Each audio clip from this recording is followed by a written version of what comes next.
So yun partner, wala pang sagot sa tanong. Bakit ka mahalaga?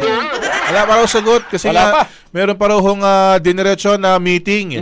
Itong si General Torre after nung kanyang 10 rounds dyan ho sa PNP Oval kahit malakas yung ulan.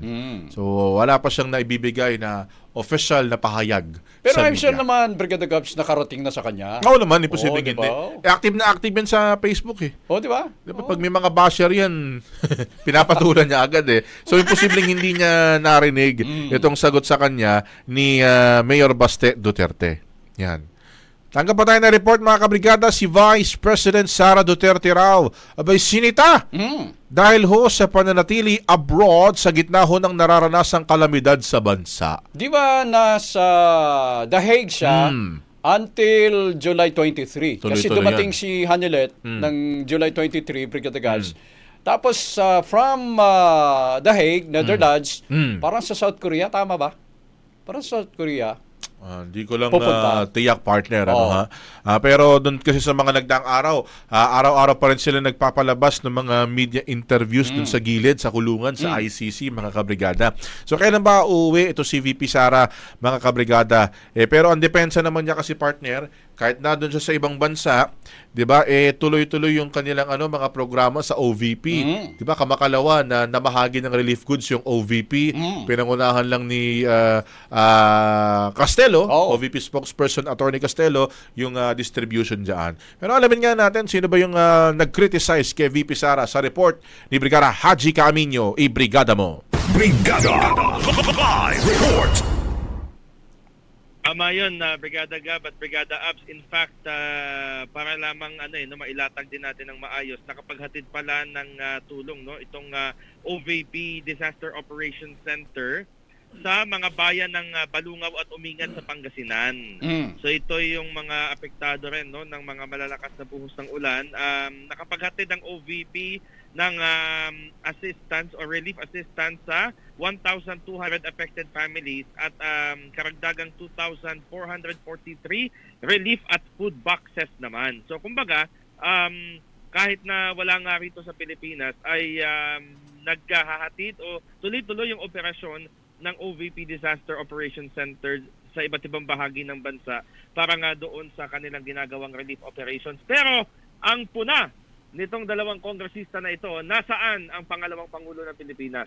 Yan ang tanong ni La Union Representative Paulo Ortega V at Zambales Representative J. Kong Hoon sa gitna nga ng mga nararanasang mga bagyo at pagbaha sa Metro Manila at karatig lalawigan. Alam nyo, tinatanong rin kasi namin yung OVP kung nakabalik na ba ng bansa, si VP Sara, pero wala pang tugon. At ang report naman, tama si Brigada Abs kanina, magtutungo ng South Korea si Vice President Sara Duterte sa July 27.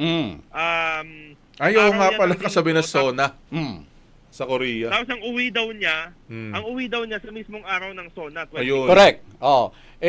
July 23, aalis siya ng Netherlands, pupunta ng South Korea, tapos yung uwi niya ng Pilipinas, July 27. Sa kanya mismo galing yan.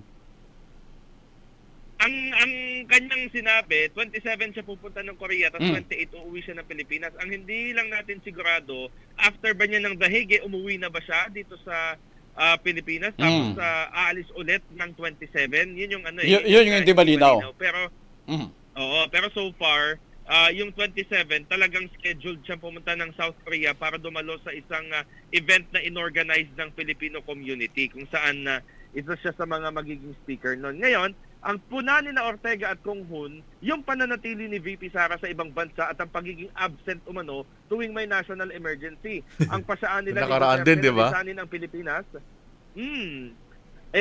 Sumasalamin daw kasi yan sa nakakabahalang kakulangan at kakulangan sa leadership at malasakit.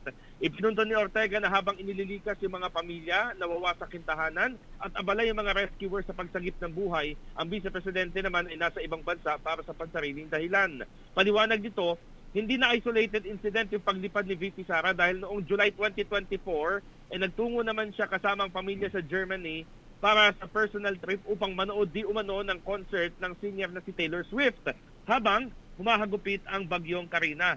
Dagdag naman ni Kong Hoon, hindi ito pamumulitika kundi tungkol sa karakter dahil ang tiwala ay nabubuo sa pamamagitan ng presensya, malasakit at aksyon. Kasabay nito, pinagpapaliwanag naman ng dalawang kongresista at pangalawang pangulo ukol sa naging timing, layunin at ang perang ginamit sa mga biyahe abroad. Brigada Gab, Brigada Ab.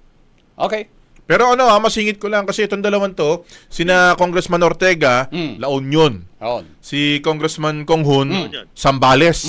'Di ba? Yung dalawang Oh. yan, ayun yung pinakatinatamaan ngayon ng sama ng panahon eh. Buti nakakaluwas-luwas pa sila dito sa sa Metro Manila. Oy, buti na banggit. Oh, 'di ba? Buti na banggit mo 'yon. Oh. Buti na banggit mo 'yon, Brigada Gab, dahil actually itong si Representative Kong Hoon Mm. ay nagkaroon pala ng relief operations din doon sa kanyang lugar. Mm. Sa Zambales, naghatid din siya ng tulong para doon sa mga naapektuhan.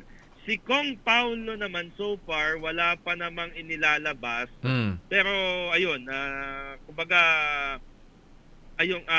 kung nakakaluwas, hindi natin sure kung nandito sila ngayon sa Maynila, pero doon sa latest si Congressman Kong Hoon ay naghatid din ng tulong doon sa Zambales. Okay, sige. Pag ganyan ba, 'di ba? Sabi yung SONA, rain or shine tuloy. Paano kaya 'yan? Makakaluwas kaya sila dito sa mismong araw ng SONA, Brigada Haji? Ang report naman kasi by Monday Hmm. mag-uulan pa rin pero hindi na ganun daw kasungit yung panahon. Pero paulit-ulit kasi namin tinatanong sa House of Representatives kung meron bang contingency measures. Like halimbawa talagang super lakas ng buhos ng ulan, tuloy pa rin ba yung physical gathering o ang mangyayari ba? Ano ba? Televised na lang ba? Sa ibang lugar yung SONA?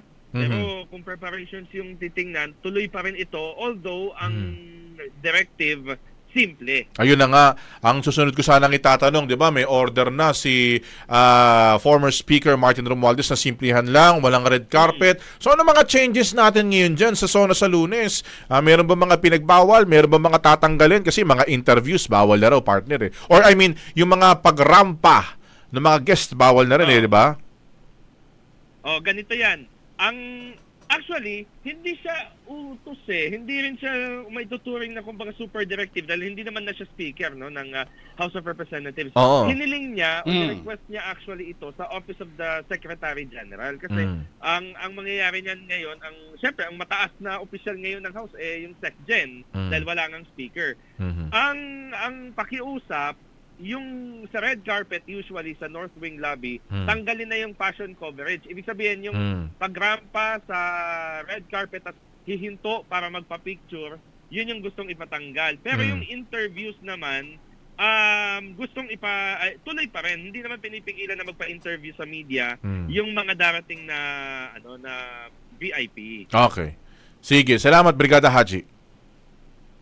Maraming salamat in the heart of changing lives. Ako si Brigada Haji Caaminyo ng 105.1 Brigada News FM Manila, the Music and News Authority. Ang bahaging ito ay hatid sa atin ng DriveMax Herbal Capsule. Lalaking angat, tumatagal.